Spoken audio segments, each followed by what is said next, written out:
இந்த சத்தத்தை கேட்கிற யாரெல்லாம் நீங்கள் அடித்தட்டிலே கிடக்கிறீர்களோ, யாரெல்லாம் நீங்கள் தாழ்மையா இருக்கிறீர்களோ, நான் நம்புறேன் நீங்க ஆரம்பிங்க. உங்களுடைய துவக்கம் ஆரம்பமாகட்டும்.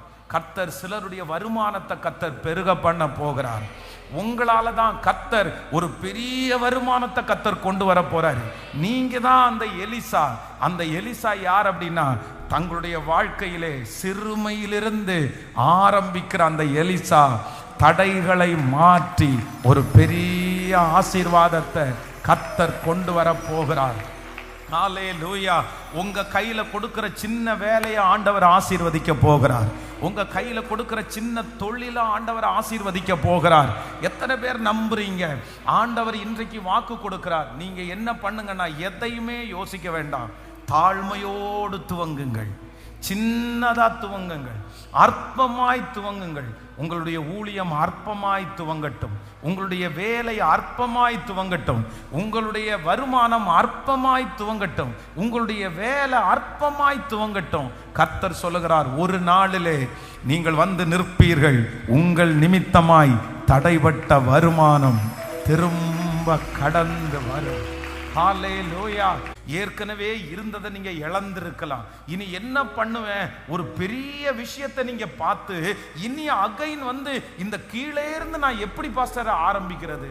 அற்பமா நான் எப்படி பாஸ்டர் ஆரம்பிக்கிறது? நான் ஒரு உயர்ந்த இடத்துல நான் இருந்தேனே, இனி திரும்பி நான் என்ன தப்பா நினைக்க மாட்டாங்களா? என்ன வருத்தப்படுத்த மாட்டாங்களா? ஆனா ஆண்டவர் வாக்கு கொடுக்கிறார், மறுபடியும் இந்த ஜெபத்திலே உங்களை கர்த்தர் நடுவேன் என்று வாக்கு கொடுக்கிறார்.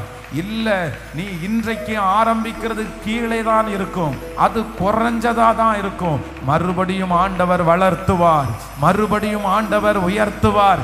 நீங்கள் 10 வருடத்திற்கு முன்பாக அந்த செழிப்பு, அந்த ஆசீர்வாதம் கர்த்தர் மறுபடியும் துவங்குற ஒன்றிலே கர்த்தர் உங்களுக்கு தருவேன் என்று யாரோ ஒருத்தரிடத்துல கர்த்தர் தீர்க்க தரிசனமாய் ஆண்டவர் வாக்கு கொடுக்கிறார். நீ அமைதியாயிராதே, நீ சும்மா இராதே.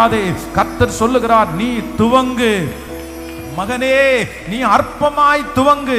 மகளே, நீ அற்பமாய் துவங்கு. கர்த்தர் சொல்லுகிறார், எலியாவின் கைகளுக்கு தண்ணீர் வார்த்த எலிசா நீ. எலிசா, அந்த அபிஷேகத்தை கர்த்தர் உங்க மேல வச்சிருக்கிறார். ஆமென். இன்றைக்கு தாழ்மையாய் இருப்பீர்கள், ஆனால் நாளைக்கு உங்க வாயிலிருந்து காற்றையும் காண மாட்டீர்கள், மழையையும் பார்க்க மாட்டீர்கள். பள்ளத்தாக்கு தண்ணீரால் நிரப்புவதற்கு கர்த்தர் உங்களை பயன்படுத்துவேன் என்று வாக்கு கொடுக்கிறார். ஹல்லேலூயா.